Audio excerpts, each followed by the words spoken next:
Now, the truth about Australia, as difficult as it is to say, is that we live in a little bit of a fantasy land when we think that the people who actually run the country are the people that we elect, that we get the opportunity to vote for every 3 years or 4 years if the Prime Minister is able to get another referendum up. That won't be happening to extend parliamentary terms.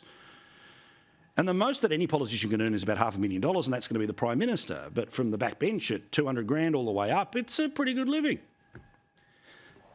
Now, of course, these people are put in charge to have not just ultimate responsibility, but ultimate say and ultimate power to be in charge of the things that are on their business card.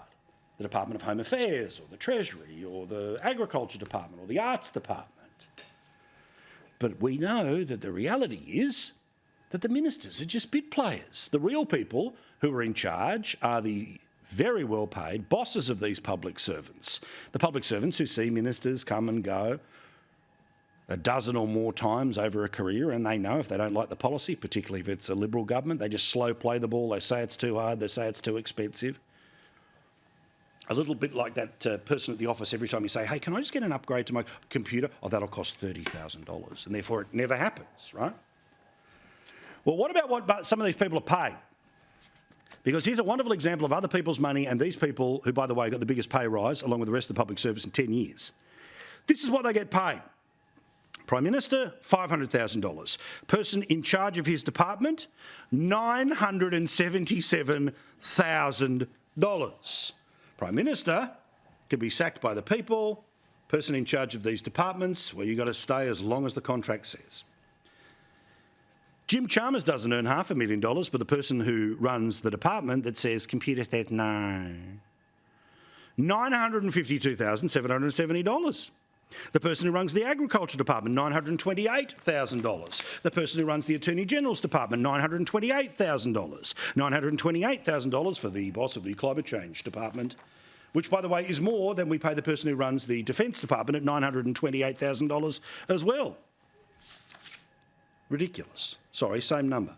Plus, the Education Department gets paid the same as the Defence Department, as does the Department of Employment, as does the Department of Finance, as does the Department of Foreign Affairs, as does the Department of Home Affairs, as does the Department of Social Services. So we vote for the people that we think are in charge, who get paid less, way less in times, than half of the people who give them the advice, who represent all the bureaucrats who just turn around and say, sorry, too hard. Now, I've spoken before about the disgrace that is playing out in Queensland right now as they are trying to basically bribe voters to vote for the terrible Labor government that deserves to get flushed, to go. They should have gone 4 years ago, but they definitely should go at this upcoming election. Now, supposedly, it's a $1,000 power bill rebate. But the Courier Mail's been very clever, and they've worked out that, guess what, if you actually are able to fill out the paperwork, move to this, move to that, you can just play money kaplunk.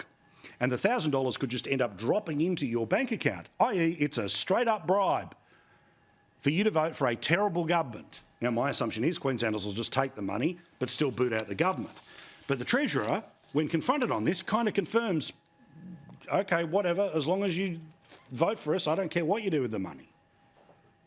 I think Queenslanders know this money comes off their power bill, and then they can use that however they wish. Leave it on their account as a credit, or use it in a different way instead of paying their power bill. It's basically just please vote for us. $1,000. $1,000. Now, of course, this will, if you do end up with $1,000, it'll be inflationary, but who cares? We're just getting to the next election. We don't care what happens to the feds. But if it is inflationary, then, of course, guess what? The Reserve Bank goes, line ball call, rates go up. Seriously, these people. As for the readers of the Courier Mail, I appreciate many of the comments that ended up turning up in their sites today. Of course they stuffed it up. They couldn't run a bath. Every village has an idiot. Miles stands unopposed. One thing is certain, everyone can only spend it once, which makes the spending completely immaterial. Correct.